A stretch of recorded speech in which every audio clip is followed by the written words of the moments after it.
Guest का बड़ा panel इस समय हमारे साथ मौजूद है। एक बार जरा इंट्रोडक्शन करवा देते हैं। प्रियंका पासवान, नेता कांग्रेस, हमारे साथ। दुष्यंत नागर, राजनीतिक विश्लेषक, हमारे साथ हैं। और सर्वेश पाठक जी भी इस समय हमारे साथ स्टूडियो में मौजूद हैं। सबसे पहले प्रियंका जी, आपके पास आते हुए, प्रियंका जी, कांग्रेस के लिए साख की लड़ाई है, इसलिए भी क्योंकि जो लोकसभा में प्रदर्शन आपका हुआ है 99 सीटों पर आप बड़े मजबूती से आए, लेकिन सबसे बड़ी बात यह है कि राज्य दर राज्य आपकी परफॉर्मेंस अच्छी होती जा रही है। लेकिन हमने देखा है कि पिछले कुछ दिनों में जिस कमांड के साथ कांग्रेस उतरी थी धरातल पर, वो अंदर खाने जो आपकी गुटबाजी हुई है, क्या आपको लगता है उसका असर आपको पड़ेगा?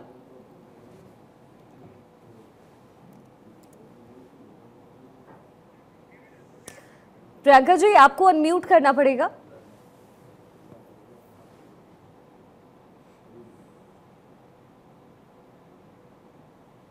हेलो जी, आवाज आ रही है आपकी?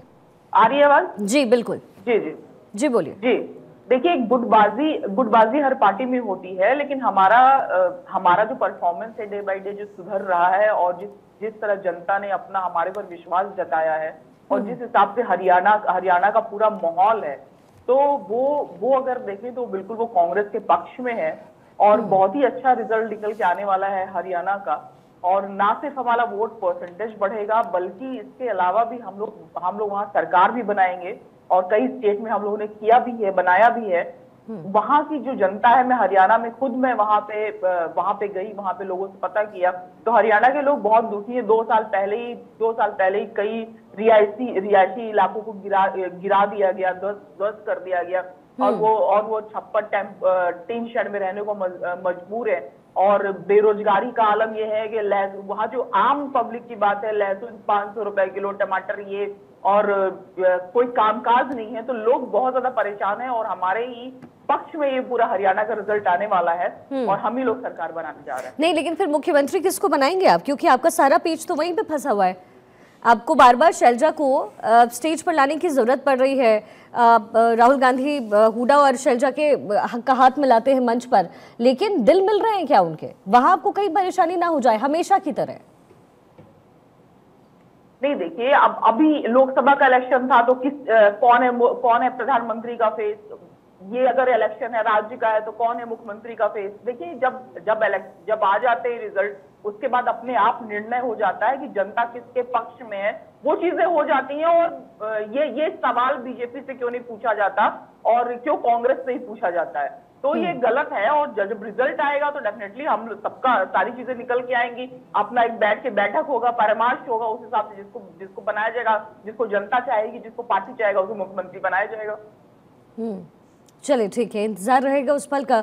दुष्यंत नागर हमारे साथ इस समय स्टूडियो में हैं। दुष्यंत जी, आपको क्या नजर आ रहा है हरियाणा के रन में? हमने देखा है कि बीजेपी आश्वस्त भी है, लेकिन क्योंकि एंटी इनकम्बेंसी फैक्टर जो है वो जाहिर है किसी भी सत्ताधारी पार्टी के लिए वो काम करता है।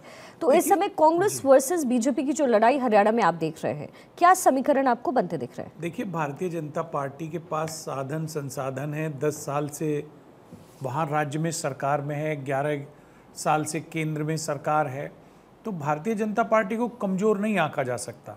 और मुख्यमंत्री जो एंटी इनकम्बेंसी थी खट्टर साहब के साथ में, उनको बदल दिया है। नए मुख्यमंत्री आ गए, नायब सैनी जी, जो ओबीसी से हैं। ओबीसी का एक मुद्दा कांग्रेस पार्टी ने रेज़ किया हुआ है, खास करके राहुल जी ने। और किसानों को सम्मान निधि देके, किसान को एमएसपी देके भाजपा दावा कर रही है कि किसानों का समर्थन हमने प्राप्त कर लिया है।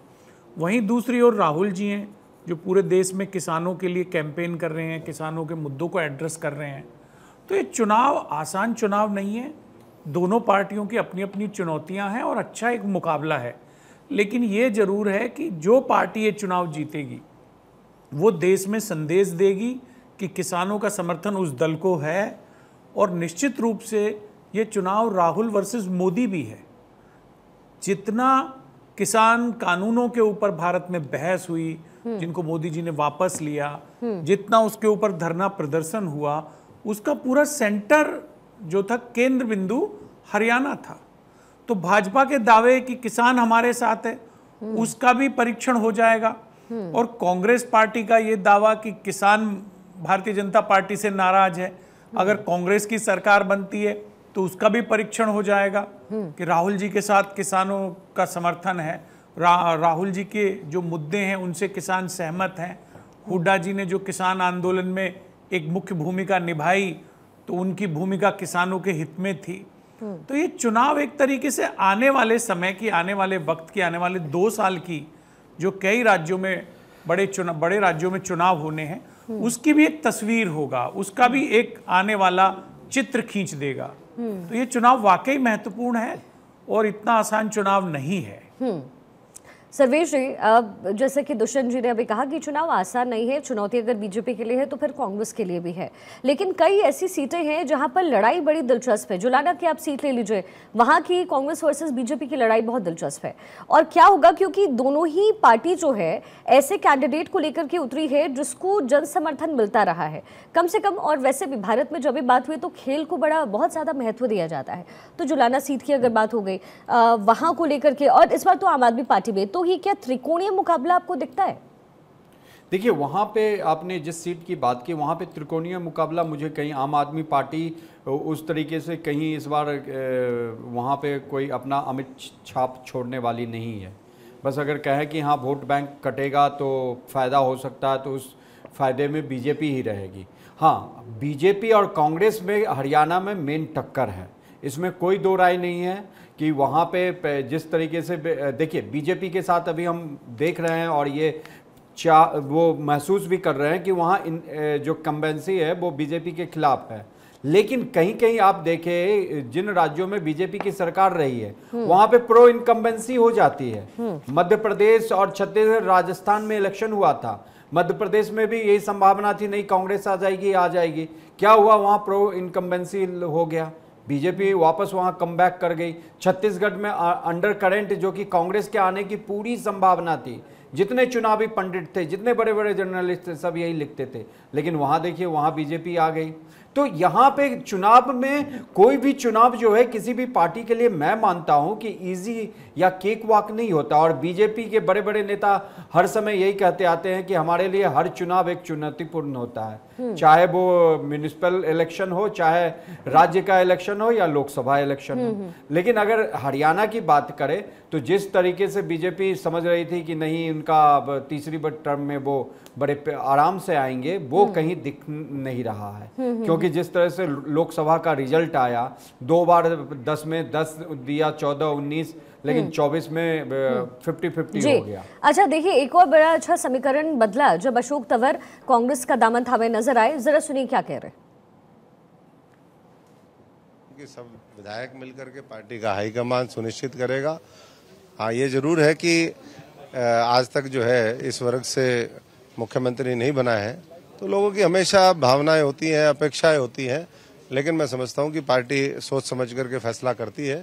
और इस बार भी आज तो हमारी प्राथमिकता ये होनी चाहिए कि हम हर विधानसभा से अपने उम्मीदवारों को कैसे बड़े जनादेश के साथ जिता करके लेकर के आए, और वो मैं समझता हूं कि हरियाणा की जनता काम करेगी। कांग्रेस हमारे साथ अशोक तंवर जो कि कांग्रेस में ज्वाइन कर चुके हैं, 2 दिनों पहले ही उन्होंने भाजपा छोड़कर कांग्रेस में वापसी की है और इस वक्त सिरसा में जो है विधानसभा सीट पर उन्होंने अपने मताधिकार का प्रयोग किया। इनका साफ तौर से कहना है कि हरियाणा में कांग्रेस की सरकार बनने जा रही है और कांग्रेस इस बार पहली बार हरियाणा में पार्टी सोचे कि 36 बिरादरों के साथ मुशायरा करने के बाद कि किसी दलित समाज से मुख्यमंत्री बनाया जाए। कैमरामैन विनीत सिंह के साथ केशव कुमार झा, भारत 24 सिरसा। प्रियंका जी, अशोक तंवर जो है वो एक बार फिर से कांग्रेस का दामन थामे हुए नजर आ रहे हैं, लेकिन इसकी जरूरत आपको क्यों पड़ गई? क्योंकि आपका साथ छोड़ के ही तो अशोक तंवर गए थे। और मेरा भी एक प्रश्न है प्रियंका जी से। जी, कल इन्होंने ज्वाइन करी है और आज ही मुख्यमंत्री के पद की दावेदारी कर रहे हैं। प्रियंका जी, तो कुछ पार्टी के अंदर अनुशासन बचा है या नहीं बचा है? देखिए, पार्टी के अंदर अनुशासन की जो बातें हैं तो ठीक है। अभी जैसे कि ये आए हैं, खैर पहले कांग्रेस में थे, अगर आप देखेंगे बीजेपी तो वो भी पूरी कांग्रेस में ही हो गई है, बीजेपी भी पूरी कांग्रेस में ही है, कांग्रेस के ही सारे नेता वहां गए हैं। तो ये तो चलता आ रहा है। इस तरह की चीजें तो चलती आ रही हैं कि जो पार्टी आएगी सत्ता में, जिसका ज्यादा होने वाला है, जो लोग देख रहे हैं कि हाँ ये आ सकती है, तो सारे नेता उसका दामन थामने की होड़ लग जाती है। अब यहाँ पे अगर मैं बोल रही हूँ कि अगर जैसे कि अच्छा प्रियंका जी, मैं आपसे जवाब लूंगी।